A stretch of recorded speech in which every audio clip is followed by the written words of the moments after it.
E aí, pessoal, eu trouxe hoje, a gente mudou de cenário, vocês estão vendo? Ó, peço aí a paciência de vocês, porque pode ser que tenha alguma luz, alguma coisa fora de foco, mas não liga não, porque a necessidade de vir para cá hoje é que eu queria mostrar para vocês uma questão que a FGV cobrou no último concurso de acesso ao Ministério Público do Rio de Janeiro.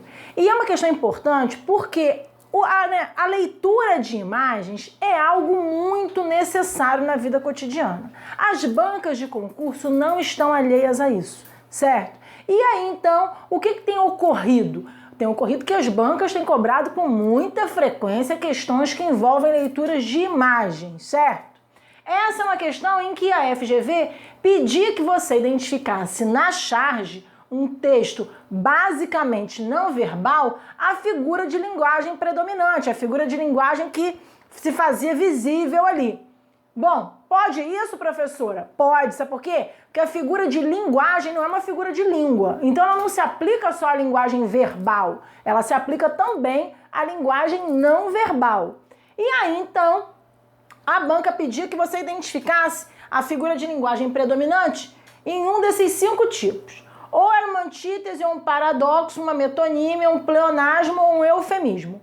Bom, eu vou começar de baixo para cima porque eu acho que a dúvida dos candidatos, a gente vai analisar a imagem já, ficava entre a letra A e a letra B. Então eu vou passar rapidamente com vocês o conceito de eufemismo. Eufemismo é uma necessidade de abrandar um significado que pode ser grosseiro, pode ser indesejável. Então, o falar politicamente correto é cheio de eufemismos. Às vezes você encontra um amigo e você diz, nossa, fulano tá forte, na verdade fulano engordou muito. Mas você não quer dizer que ele tá gordo, né? Porque gordo pode incomodar, ele pode não gostar, então você diz que ele tá forte. Forte, nesse caso, é um eufemismo, fortinho, certo? Então, quando uma pessoa morrer é uma coisa, né? Morrer, um verbo pesado. Então, se diz que a pessoa faleceu, feneceu, abotoou o paletó, sei lá quantas coisas tem para atenuar o sentido aí de morrer. Todos eles são eufemismos.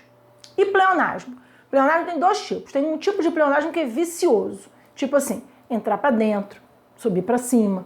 É a chamada redundância. E existem pleonasmos que são, de fato, figuras de linguagem, certo? Então, eu tenho um pleonasmo que é uma figura de linguagem, um pleonasmo estilístico que se chama, quando eu digo assim, né? As cartas enviei-as ontem. Esse as é completamente desnecessário, né? Do ponto de vista do sentido. Mas ele está ali para dar estilo à sentença. É uma repetição, é um pleonasmo, e é um pleonasmo que a gente vai dizer que é um pleonasmo estilístico, uma figura de linguagem. Metonímia, eu prometo que vou fazer um vídeo só para você não confundir nunca mais metonímia com metáfora. Mas para a gente entender metonímia rapidamente, metonímia é um processo de substituição, em que você, né, trabalha com um elemento substituído e um elemento substituto. E entre esses 2 elementos existe uma relação semântica prévia. Por exemplo, se eu disser assim, né, construir a casa com o meu suor. Ninguém constrói a casa com suor, né? Você deve saber que eu estou falando de uma maneira figurada. Agora, suor está no lugar de qual palavra, né? Eu botei a palavra suor no lugar da palavra trabalho. Então, a palavra substituída é trabalho e a palavra substituta é suor. Existe, gente, socialmente, uma relação de sentido entre suor e trabalho, né? Trabalho, esforço, suor, todas pertencem de alguma maneira a um mesmo campo semântico que não fui eu que inventei no momento da fala. Eu me aproprio disso e faço a substituição. Então, todas as vezes que a gente trabalha com esse tipo de substituição, em que os 2 elementos guardam uma relação de sentido prévia, eu tenho uma metonímia. E paradoxo e antítese? Paradoxo e antítese, ambos trabalham com noções de opostos. E aí muita gente se confunde. Vamos lá para a imagem, então, para a gente tentar ver se aqui havia paradoxo ou antítese. Por que eu estou dizendo isso já para vocês previamente? Porque há visivelmente aqui um quadro que apresenta um homem 11.000 anos AD e um homem hoje, em que AD é antes do diabetes. Bom, esse homem que aparece aqui, né, desse lado aqui da charge, ele segura um coelho com uma das mãos, um tacape com a outra. Ele usa, né, uma roupa apenas para tapar a parte genital. Ele tem um corpo bastante, musculoso, sarado, sequinho. Do lado de cá, eu tenho uma oposição a isso, não é verdade? eu tenho um homem gordo, de terno e gravata, de terno não, desculpa, de camisa, gravata, calça, né, com roupa de trabalho. Ele segura em uma das mãos uma pizza, né, do lado dele aqui inclusive tem uma garrafa de refrigerante, não é? E na outra mão ele segura um telefone celular. Bom, existe nitidamente uma relação de oposição. E aí o candidato fica normalmente na dúvida, isso é um paradoxo ou isso é uma antítese? Amigos, entendam o seguinte, paradoxo é uma relação em que há uma espécie de incoerência. As ideias são conflitantes. Então, quando eu digo assim, né? Eu não, Camões, amor, né? É ferida que dói e não se sente. Amor é ferida que dói e não se sente. Bom, como é que dói e você não sente? Doer e não sentir é um negócio estranho, né, gente? É paradoxal, percebe?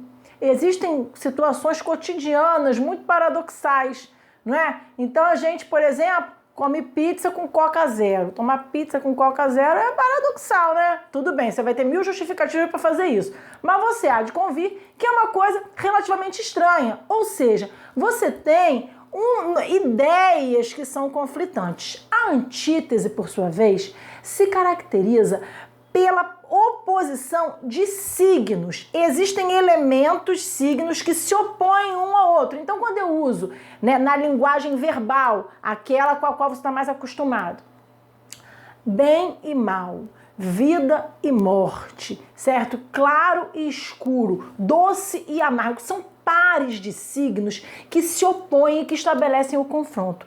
Essa noção de confronto entre pares é o que caracteriza a antítese, certo? Eu acho que você já está entendendo o que tem aqui, né?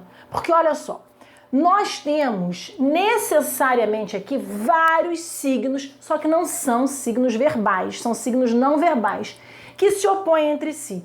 Vamos pensar nessa mãozinha aqui que segura o coelho, a caça. A mão dele, a mesma mão, segura a pizza. A caça e a pizza aí não são opostos? Do lado de lá, o instrumento de trabalho dele, provavelmente aqui, é o tacape, um instrumento que envolve força, não é? Na mão do outro está o celular. Nesse contexto, não são esses os pares de opostos? Esse homem está em pé, esse homem está sentado. Em pé e sentado aí também são elementos sígnicos da oposição. Esse homem é magro, esse homem é gordo. Também são signos que se opõem. Este homem não usa vestimentas, esse homem usa vestimentas. Também são signos de oposição. Percebam que o quadro se constrói totalmente em pares de signos opostos, que configuram a essência da antítese. Portanto, vamos passar para o outro slide, a alternativa que melhor respondia à questão era a alternativa A. Nós temos aqui, gosta o candidato ou não, candidato que fez a prova ficou lá chateado, não sabia muito o que fazer, nós tínhamos sim uma antítese. Não adianta querer brigar porque não tem paradoxo aqui, certo? Não há nada ali que sugira uma incongruência, uma incoerência. O que há é uma oposição de pares de signos, no caso não verbais. Fica atento, ó, leitura de imagem tá super em alta aí nos concursos e é importante para sua vida também. Continua aqui com a gente, ó. Um beijo grande.